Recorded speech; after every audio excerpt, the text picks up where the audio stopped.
Shubha Mangalam. This is Hemalata, Athletics Scholar High School, taking up class 8th biology lesson number 1, page 3. Now in our previous class already we have discussed what is science, what is the importance of science, and what are the various branches related to science, and why we need to study science. And we have seen that science is the result of ideas, questions, experiments and process. So in our today's class we shall see science and change. If scientists are coming out with new ideas, thoughts and various concepts and all, this has to undergo a change, and this body of knowledge of science will definitely undergo a change with the new ideas or thoughts. The new ideas or thoughts which have come out either may modify the a pre-existing one, or they totally discard the earlier one. So science is always a ever changing process. Okay children, science is always a ever changing process with new and new concepts coming out day by day. Now many scientists are of the opinion that yes, science is an ongoing process, and as per that, one of the scientists called Karl Popper, he says that science is a history of corrected mistakes. What does Karl Popper says? He says that science is a history of corrected mistakes. According to this, we say that all of us know that history is nothing but the study of the past events. When we relate that to this context of science, it says that what all the inventions or discoveries or ideas or thoughts which were given by the earlier scientists form the base for the next group of scientists to create more better things, to understand the nature in a more better manner. A new knowledge is again created. Okay, so that is the past records, past theories are redefined again or totally discarded. Even Albert Einstein says that if there is a possibility of taking a new birth or reborn, take life again, it is easy, or it is good to see that what are the new inventions have been discovered at that particular time, and which have been modified, which were invented by them in the earlier centuries. Okay, now every scientist has to follow a certain procedure, a certain method to come out with a good final output or a good results which has to be given to the society. And it cannot be just randomly done, it has to be done in a very systematic organized manner. So that is nothing but the scientific method. So scientists need to follow a specific way for their innovations called a scientific method. So scientific method helps the scientist to collect the information, to gather the information, to pose questions on it, to analyze it and give the output. So one of the method we are going to discuss today is about the scientific method. In that, what the scientists have to do first, in we have various steps related to this. In that, observe and ask questions. We observe with our senses.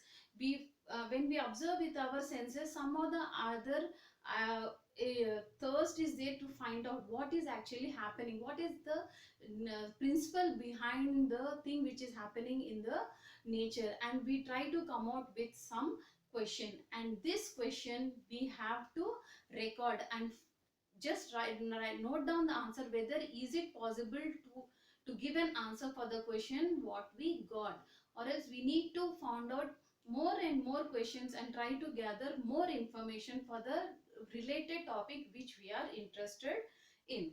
Next one is, we after forming the question, gathering the information, writing more down questions, we have to go for hypothesis. Hypothesis is nothing but a possible answer. Hypothesis is nothing but a possible answer with the limited conditions, or with the limited variables available. For example, if you whatever the question you had, you also have some answer for it, but it may be true or it may not be. For that, the next further steps of the process will tell you whether your answer which you had in your mind is correct or not. So you hypothesis is nothing but again a possible answer for our question which we guess to be correct. Okay, then next is plan and experiment. After questioning, after observation, we are posing some questions, we are gathering the information, we are coming out with more and more questions, and we are trying to give some answer for the questions. Now, after this, the third step is we need to plan an experiment. Now, we said that we are having some answer with us that has to be proved. For that, we need to conduct some experiment. So, before conducting an experiment, we need to plan the experiment. Like what are the steps to be taken to plan a conduct experiment is how to conduct the experiment, what is the method or what is the procedure, what can be the setup to conduct the experiment. Variables it can be light, pressure, temperature in the setup so that the experiment can be carried on very smoothly. Then steps, what are the steps to conduct an experiment? What is the first step? How to start an experiment? How the experiment will proceed? How the experiment will get concluded? So there are various steps which has to be recorded to conduct an experiment. Then equipment are nothing but the apparatus which we want to use to conduct an experiment. Okay, and gather and record the data. After conducting the experiment, what all we observed during the process of experiment, all that has to be recorded, and that will help us to come out with a good final solution. Now, third step is plan is ready. That is, the plan for the experiment is ready. Now the experiment has to take the form. That means we need to conduct the experiment. Now what all the variables we have considered, the steps we have considered, we are ready with the equipments and all. Now the experiment will be conducted here with all the controlled variables, all the variables which we are taking.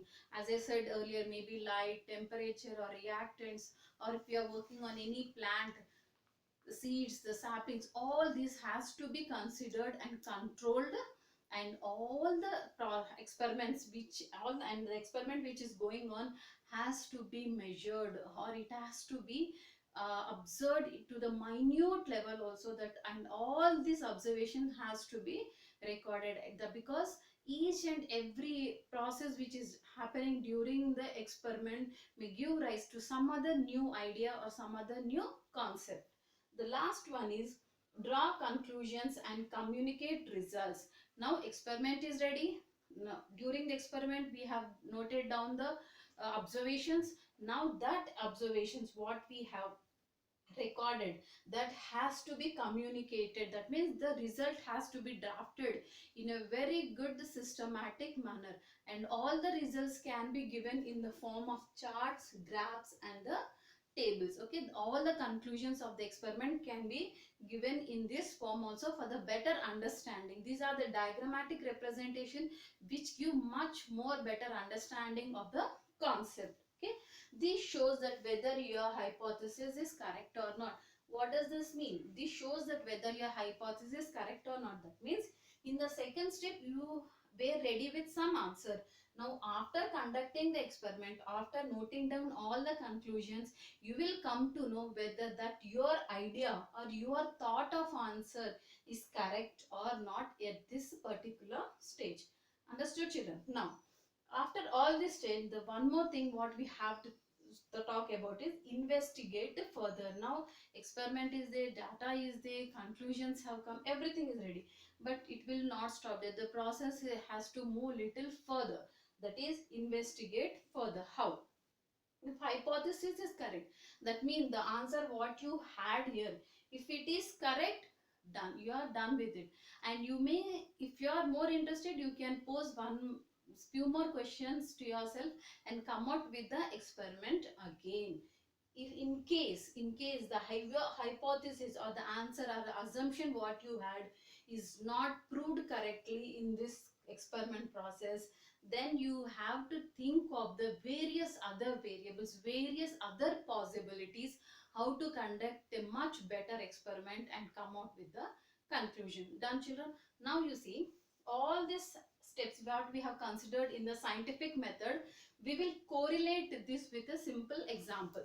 Now observe and ask questions. Here Arvind is a student who want to grow a bean seed in a potting plant, okay, potted sand, okay, that is garden soil, nothing but a garden soil. So here what Arvind is doing, he has observed a seed and he is thinking, he is questioning himself whether this bean seed can grow good in a potted garden plant, okay. Then what does he does, he thinks that yes, the answer what hypothesis is making here, he is thinking that the bean seed can grow really good in the garden soil or in the garden soil. Now for this, but he is just giving an answer, or he is just assuming that the bean seed can grow better in a garden soil, but he has to prove that, he need to prove that. Are you understanding, children? See here is in scientific method we have 5 steps, right? In the first step, what is the step? Observe and ask a question. Here we are comparing this with the example, taking as Arvind, who is a student who want to conduct an experiment on the bean seed, and he thinks that bean seed, where does the bean seed can grow properly, and he assumes that bean seed can grow properly in a garden soil. Then he will plan an experiment, he will plan an experiment, that is how to conduct the experiment, whether he take only garden soil, or whether he can do with the clay soil, or whether he can do it with a sandy soil. So he will take 3 different kinds of soils and he will put the seeds in these 3 different kinds of soils. Now he is ready with all the setup. Now he will conduct an experiment. What he will do? He will put the seeds in these 3 different soils and he will pour water. He will give good amount of water. Whatever the required sunlight is provided, it is given to the pots and all. Now now the experiment has started. Now the last step, that is draw conclusions and communicate result. At this step, what does he do? He